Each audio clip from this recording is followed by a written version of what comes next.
Imagine segurar um osso de dinossauro com 68 milhões de anos e ele dobrar entre os seus dedos. Não virar pó, não rachar, dobrar, como borracha. Isso aconteceu de verdade, dentro de um laboratório real, com uma cientista de verdade, e durante anos quase ninguém acreditou nela. O que ela encontrou não era apenas um fóssil bem conservado, era algo que não deveria existir. Algo que desafia tudo o que aprendemos sobre o tempo, sobre a morte e sobre o que o passado ainda guarda dentro de si. Fica até o fim, porque essa história só fica mais estranha. Era 2003. Mary Schweitzer, uma paleontóloga americana, estava fazendo algo completamente rotineiro, analisando o interior de um osso de T-Rex encontrado em Montana, nos Estados Unidos. O fóssil tinha mais de 68 milhões de anos. Nada de especial, pelo menos era o que todo mundo achava. Para estudar melhor a estrutura interna, a equipe usou um processo químico que dissolve lentamente os minerais do osso. É uma técnica comum. A ideia é simples: tira o que virou pedra e vê o que fica. Mas o que ficou não deveria estar ali. Onde deveria haver apenas vazio, surgiu uma estrutura estranha, alongada, translúcida, flexível. Quando os pesquisadores tocaram nela com instrumentos delicados, ela não quebrou, não virou pó, ela se curvou. A primeira reação foi óbvia: deve ser um erro, contaminação, alguma coisa que infiltrou o fóssil ao longo do tempo. Mas aí veio o problema: o erro não sumia. Quanto mais olhavam, mais detalhes apareciam.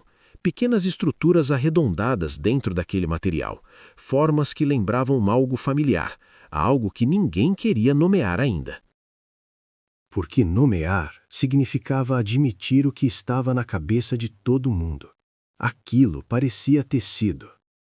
Mary Schweitzer não estava tentando provar nada extraordinário.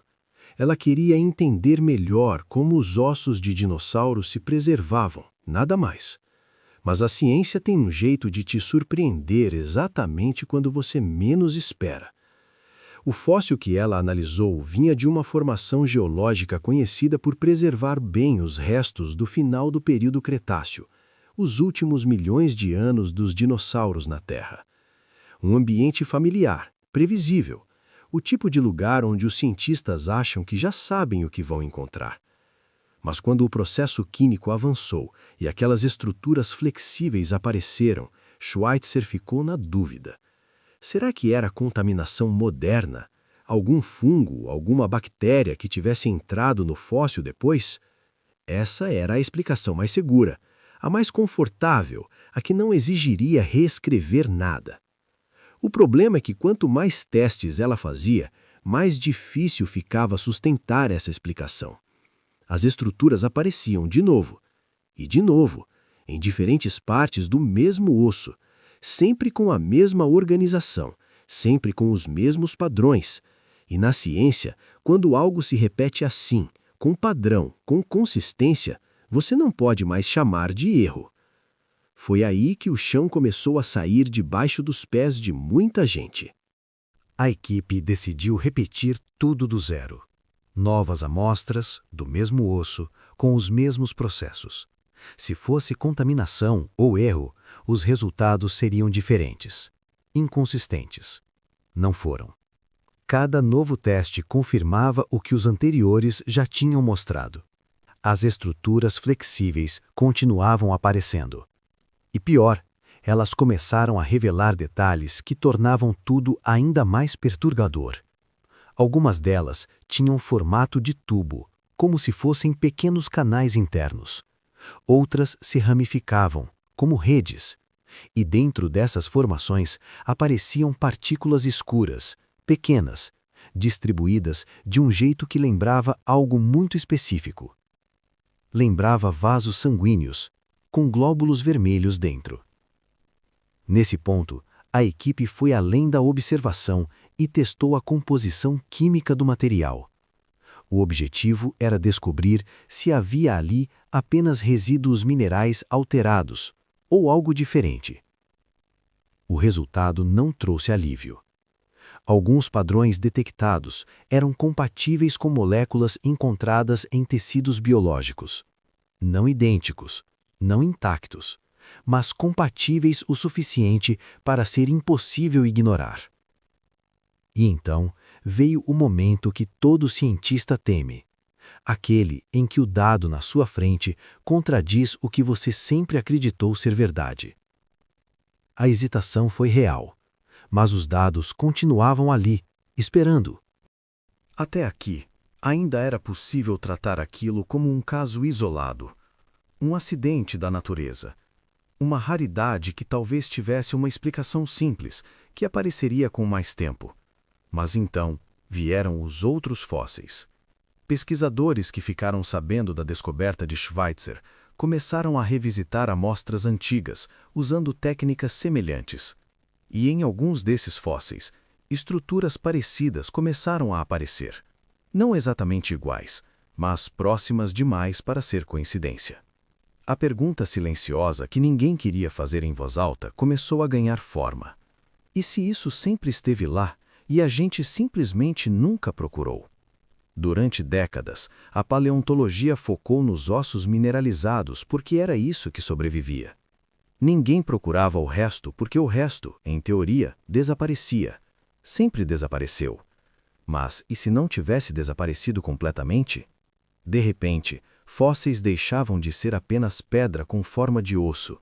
Passavam a ser vistos como possíveis cápsulas, registros que guardavam não só a silhueta de um animal, mas fragmentos físicos reais daquilo que ele foi. E se os limites que conhecemos sobre o que sobrevive ao tempo estiverem incompletos? Quando os resultados de Schweitzer começaram a circular, a reação da comunidade científica não foi de entusiasmo, foi de resistência. E isso faz sentido. Se fragmentos orgânicos podiam realmente sobreviver por dezenas de milhões de anos, então um dos pilares da paleontologia precisaria ser revisado. E ninguém abandona décadas de consenso científico facilmente. A hipótese mais usada para rebater a descoberta foi a seguinte: aquelas estruturas não eram tecidos antigos, eram bactérias modernas, micro-organismos que teriam se infiltrado no fóssil ao longo do tempo e formado camadas que imitavam vasos, células e outros elementos biológicos. Simples, elegante e dentro do que já era aceito. Não precisava mudar nada. O problema é que essa explicação não fechava completamente. Alguns padrões químicos e estruturais não batiam com o comportamento conhecido desses micro-organismos. Havia lacunas, pequenas, mas presentes. Do outro lado, Schweitzer e outros pesquisadores continuaram testando. Compararam as estruturas encontradas com tecidos modernos, repetiram experimentos, buscaram outras amostras, e os dados continuavam apontando na mesma direção. A ciência se dividiu. De um lado, cautela, talvez até negação. Do outro, curiosidade e a disposição de seguir a evidência aonde ela levasse. Nenhum dos lados venceu de forma definitiva. O debate continua até hoje. E quando a ciência não consegue fechar um debate assim, geralmente é porque o fenômeno é real e só ainda não entendemos completamente o que está acontecendo. Tudo bem. Fragmentos de tecido em fósseis de dinossauros. Vasos sanguíneos. Glódulos vermelhos. Se você está pensando o que todo mundo pensa, você não é o único. DNA, Parque Jurássico, trazer os dinossauros de volta. A comparação com o filme é inevitável. E durante um tempo, essa possibilidade chegou a ser discutida com alguma seriedade. Afinal, se ainda existem fragmentos biológicos dentro desses fósseis, será que o material genético também sobreviveu? A resposta honesta é: provavelmente não. O DNA é uma molécula extremamente frágil. Após a morte de um animal, ele começa a se desfazer quase imediatamente, quebrado por enzimas, umidade, calor, radiação. Os cientistas estimam que mesmo em condições ideais de preservação, o DNA se torna completamente ilegível em torno de 1 milhão de anos. 68 milhões de anos está muito além desse limite. Mesmo que você encontre moléculas associadas a tecidos, como certas proteínas, isso não significa que a informação genética ainda está lá. É como encontrar algumas páginas soltas de um livro que foi destruído. Você reconhece que era um livro, mas não consegue ler a história. Além disso, qualquer material genético detectado em fósseis tão antigos provavelmente pertence a micro-organismos que colonizaram o osso depois, não ao dinossauro original. Separar essas camadas é, na prática, quase impossível com a tecnologia atual. Então não, dinossauros clonados não estão chegando. Mas isso não torna a descoberta menos impressionante. Pelo contrário, porque se fragmentos físicos de um animal que morreu há 68 milhões de anos ainda existem hoje, o que mais o passado ainda esconde? Passados mais de 20 anos desde a descoberta de Schweitzer, o assunto ainda não foi encerrado. Parte da comunidade científica continua cética. Outra parte continua investigando. E ninguém, nenhum dos lados, tem todas as respostas. Mas algo mudou na forma como os paleontólogos olham para os fósseis. Eles já não são vistos apenas como pedra com formato de osso. Em muitos casos, passaram a ser tratados como sistemas mais complexos, capazes de guardar sinais químicos e moleculares de um passado muito distante.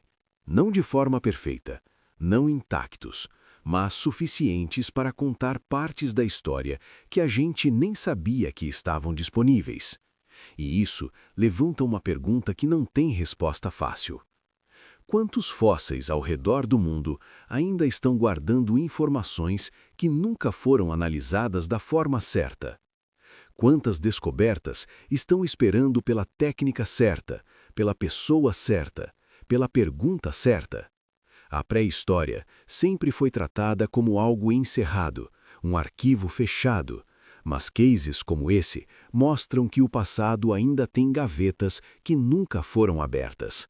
E às vezes, o que está dentro dessas gavetas muda completamente a história que achávamos que sabíamos. A descoberta de Mary Schweitzer não prova que podemos trazer dinossauros de volta, mas prova algo talvez mais inquietante. Nós ainda não entendemos completamente o que sobrevive ao tempo. Um osso com 68 milhões de anos, flexível entre os dedos, estruturas que parecem vasos sanguíneos, fragmentos de algo que deveria ter desaparecido para sempre.